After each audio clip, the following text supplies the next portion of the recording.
രാജ്യത്തിന്റെ തലസ്ഥാന നഗരി പുകയുകയാണ്. ജയിലിൽ നിന്നും പുറത്തിറങ്ങാനായിട്ടില്ല എങ്കിലും കർശന ഉപാധികളോടെ ED കേസിൽ ജാമ്യം കിട്ടിയ കെജ്രിവാളിന് കർശനമായ ഉപാധികളോടെ തികഞ്ഞ ചട്ടക്കൂടിനകത്ത് നിർത്തിക്കൊണ്ടാണ് സാക്ഷാൽ സുപ്രീം കോടതി ജാമ്യം അനുവദിച്ചത്. അതിൽ ആദ്യം തന്നെ പറയുന്നത് കെജ്രിവാൾ മുഖ്യമന്ത്രിയുടെ ഓഫീസ് സന്ദർശിക്കാൻ പാടില്ല എന്ന് വ്യക്തമാക്കിയിരിക്കുകയാണ്. അത് മാത്രവുമല്ല, ഫയലുകളിൽ ഒന്നും തന്നെ ഒപ്പിടുകയും ചെയ്യരുത് എന്നാണ് കനത്തിൽ താക്കീത് നൽകിക്കൊണ്ട് സുപ്രീം കോടതി മുന്നോട്ട് വെച്ച ഉപാധി. മുഖ്യമന്ത്രി എന്ന നിലയിൽ ജയിലിനകത്ത് നിന്ന് കെജ്രിവാൾ ഇപ്പോഴും ഭരണം നടത്തുമ്പോൾ തന്നെയാണ് കോടതി പറയുന്നത് മുഖ്യമന്ത്രി നിങ്ങളുടെ ഓഫീസിൽ പ്രവേശിക്കാൻ പാടില്ല എന്ന്. അതും കെജ്രിവാളിനോട് തലസ്ഥാന നഗരിയിൽ. അഥവാ 3 അംഗ ബെഞ്ച് തീരുമാനമെടുക്കും വരെയാണ് കെജ്രിവാളിന് ഇടക്കാല ജാമ്യം അനുവദിച്ചിരിക്കുന്നത്. ഇക്കാലയളവിൽ കെജ്രിവാൾ മുഖ്യമന്ത്രിയുടെ ഓഫീസ് സന്ദർശിക്കരുതെന്നും സാക്ഷികളെ ബന്ധപ്പെടരുതെന്നും ഉൾപ്പെടെ കർശനമായ വ്യവസ്ഥ ചെയ്തിട്ടുണ്ട്.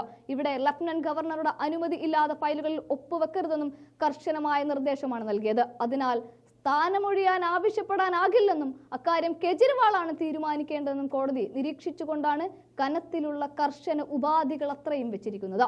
നിയമപരമായ കാര്യങ്ങൾ പാലിക്കാതെയാണ് ED കസ്റ്റഡിയിൽ എടുത്തതെന്നും അതിനാൽ അറസ്റ്റ് നിയമവിരുദ്ധമാണെന്നും കെജ്രിവാൾ ഹർജിയിലൂടെ ചൂണ്ടിക്കാട്ടിയിട്ടുണ്ട്. 2 അംഗ ബെഞ്ചിന് തീരുമാനമെടുക്കാൻ കഴിയുന്ന വിഷയങ്ങളല്ല ഇതെന്നും വിശദമായ പരിശോധനകൾ ആവശ്യമാണെന്നും വ്യക്തമാക്കിയ ഹർജി 3 അംഗ ബെഞ്ചിന് വിടുകയായിരുന്നു. അതിനാലാണ് 3 അംഗ ബെഞ്ച് തീരുമാനമെടുക്കും വരെ കെജ്രിവാളിന് ഇടക്കാല ജാമ്യം അനുവദിച്ചത്. അതേസമയം CBI രജിസ്റ്റർ ചെയ്ത കേസിൽ റോസ് അവന്യൂ പ്രത്യേക കോടതി കെജ്രിവാളിന്റെ ജുഡീഷ്യൽ കസ്റ്റഡി ഈ മാസം 25 വരെ നീട്ടുകയും ചെയ്തിട്ടുണ്ട്. എന്തൊക്കെ പറഞ്ഞാലും ശരി, തലസ്ഥാന നഗരി പുകയുകയാണ്. കെജ്രിവാളിന് ജാമ്യം കിട്ടിയതുമില്ല, കിട്ടിയ ജാമ്യത്തിൽ ഉലാത്താനും പറ്റില്ല. അത്തരത്തിലൊരു ജാമ്യം.